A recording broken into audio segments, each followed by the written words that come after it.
Hello survivors and welcome to another Walking Dead Road to Survival video, and in this video we're going to be taking a first look at Marcus, who is going to be the next promo character coming to the game. As a character, we have had a Marcus in the game before. If anyone remembers him from Ascendance, he was my nemesis for a little while as I was ascending for Rosa, and I managed to get Marcus somehow like 5 times in a row. It was incredible. Everyone who remembers it knows I straight up hated Marcus, for real. I don't think this is the same guy, mainly because this guy does not have the bowl cut that the other Marcus does. So I'm pretty certain they're going to be different characters. Visually, he looks pretty low-key. I think it's just kind of like hunting gear, I guess. Nothing too extravagant. And he is, of course, a tough character. He has got a rifle in his hands. He's got a rifle on his back as well, so he is very much coming prepared. On the left-hand side, we can see his avatar, and I'm pretty sure this is the first time we've seen this character, although he kind of reminds me of a 2-star character. I'm not really sure. So, potentially, there could have been a 2-star Marcus. And I guess this guy's going to be a comic character. I'm not certain. It'd be kind of strange if this was a RTS character, because it seems kind of low-key for an RTS character to just come out of nowhere. I'm not sure. But we'll take a look at his stats. With 30 veteran rings, he has 4,997 attack. I don't know why this tilts me. The extra 3, I don't know, it's nothing. It means nothing, but yeah. 3,409 defense and 4,075 HP. So obviously quite offense-based. However, his role is considered a support character, so he has got more attack stat than Arav. So in this situation, I mean, it's going to be interesting to see where his kit goes. He is, of course, a tough character, as we said before. Now, when it comes to his rush, it is called Disabling Blast. It is a 76 AP cost rush, deals 750% damage to a line of enemies. Those enemies also get daze and impair. For 2 turns, this character gets 100% attack down resistance for 3 turns. Now, this is kind of an interesting rush. We'll break it down. There are 3 sections. There's damage, there's control, and there is 100% resist. Now, we'll go through it. 750% damage to a line of enemies is pretty good. It's very much the same as Arav. This guy's going to potentially have more damage, of course. Those enemies getting daze and impair for 2 turns is kind of questionable, because it's not going to work like these other rushes where if it does take out those characters, 2 other characters will get impaired and dazed. That rush will generally take out 2 characters. That is extremely powerful, especially if you gear this guy offensively. So it is kind of strange that the control is on the characters, I guess, if you don't manage to take them down. It is 2 forms of control as well, so against traders, you've got a good chance one of these will actually hit, if not both. Not many people run impair resist on the trader, so he's not going to have that immunity. Some people I have seen do daze resist, but the majority of people do taunt from what I can see. The last one is kind of strange, 100% attack down resistance.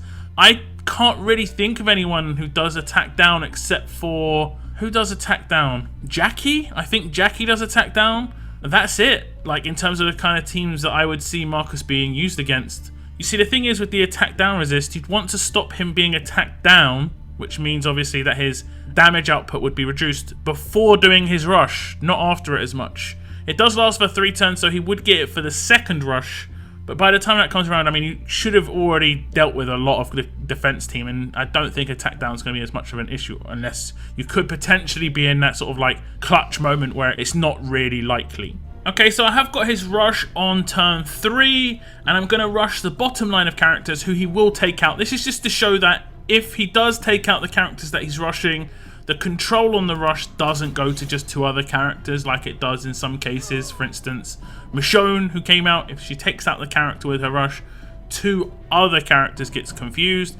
If she doesn't take out the character, that character plus 1 more. So in this situation, the control is kind of useless at this point, and all it's going to be doing is 750% attack to a line, and obviously the 100% resist to attack down. So not really like an overwhelming rush in terms of pure power, but it is going to be useful against these trader teams. Line damage of that caliber only really exists with Princess at the moment, no one else. 750% is good, and Princess is generally a character you kind of want to build quite balanced, although she does get massive attack output due to her active skill and obviously pulling people into her berserker and her weapon procs. So it's obviously not the most amazing rush that we've ever seen, but it is going to do a hefty amount of damage. If you obviously can get this guy's attack stat up really high, and you definitely can, because I've got Arav who's got less damage at like 13-14k already, and that's just with two 15-35 weapons. So this guy could potentially have 3 depending on the other characters in the team. If you do raise that attack up massively, and he could utilize a rampage weapon for his basic attacks. So while the rush is not that spectacular, the active skill could be quite useful.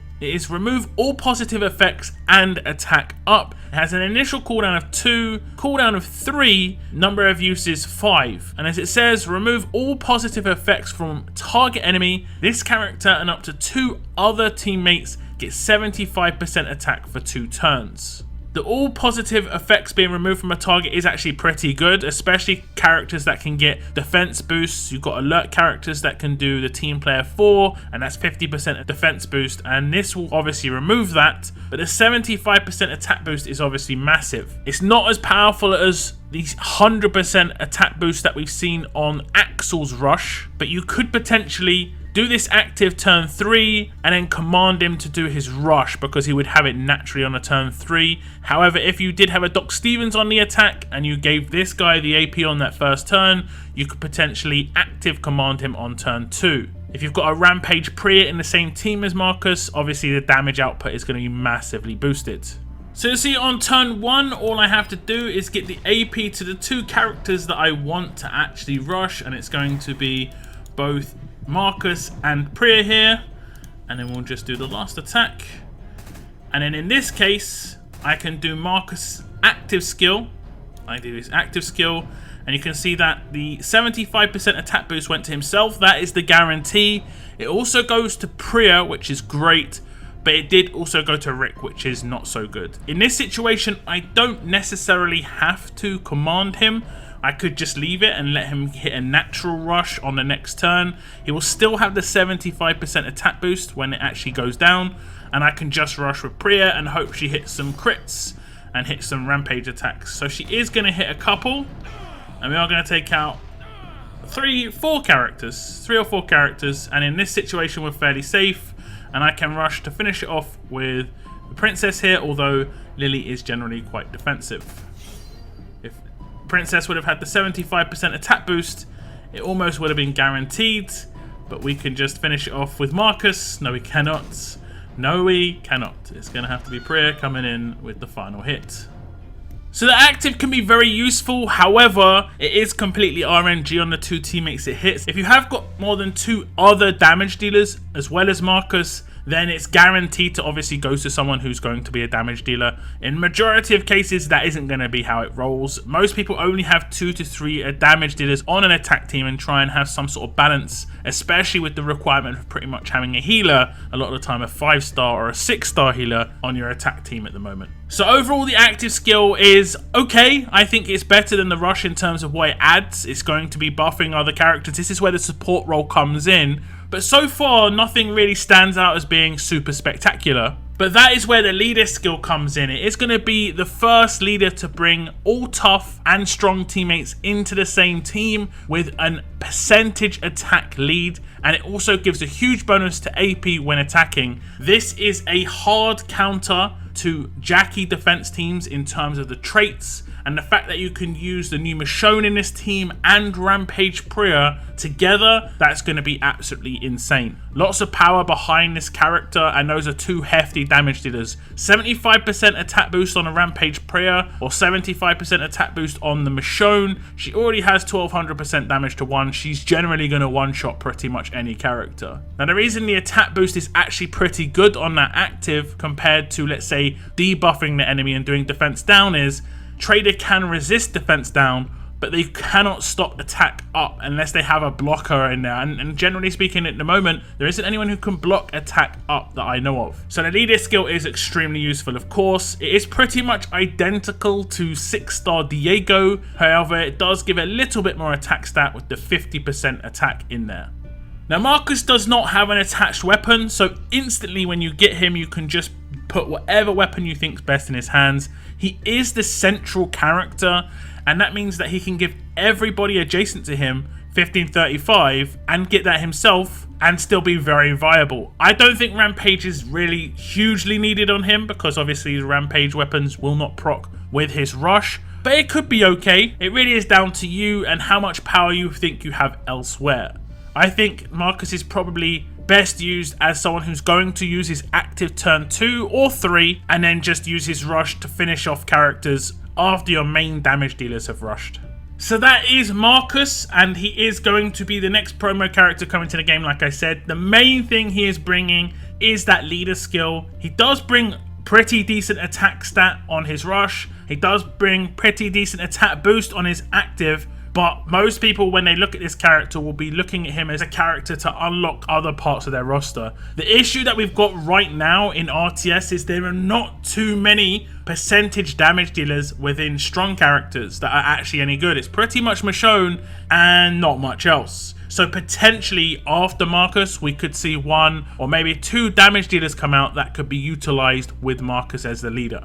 We already have a bunch of tough characters that can be utilized. Princess, Priya, even Mercer, and that would actually be pretty good to be able to have a strong damage dealer for the fast characters on those Jackie defense teams, particularly Michonne because of her weapon, Princess for her active to normalize characters, and obviously Priya with Rampage, and all of those characters getting the leader boost. You'll even have the potential to use Rick on that attack team and he would get the leader boost as well, although it wouldn't mean too much to him as a support character who's not really doing any damage. But do tell me what you think about Marcus here as a character. Is he from the comic books? If anybody does know, please let me know in the comments. I think he's pretty decent, mainly just because he's going to be unlocking people's rosters. But we definitely have seen a stronger leader in very recent times with Axel, but it's going to be very, very hard to compete with that sort of power.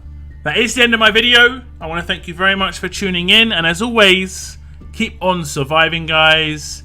Keep on surviving.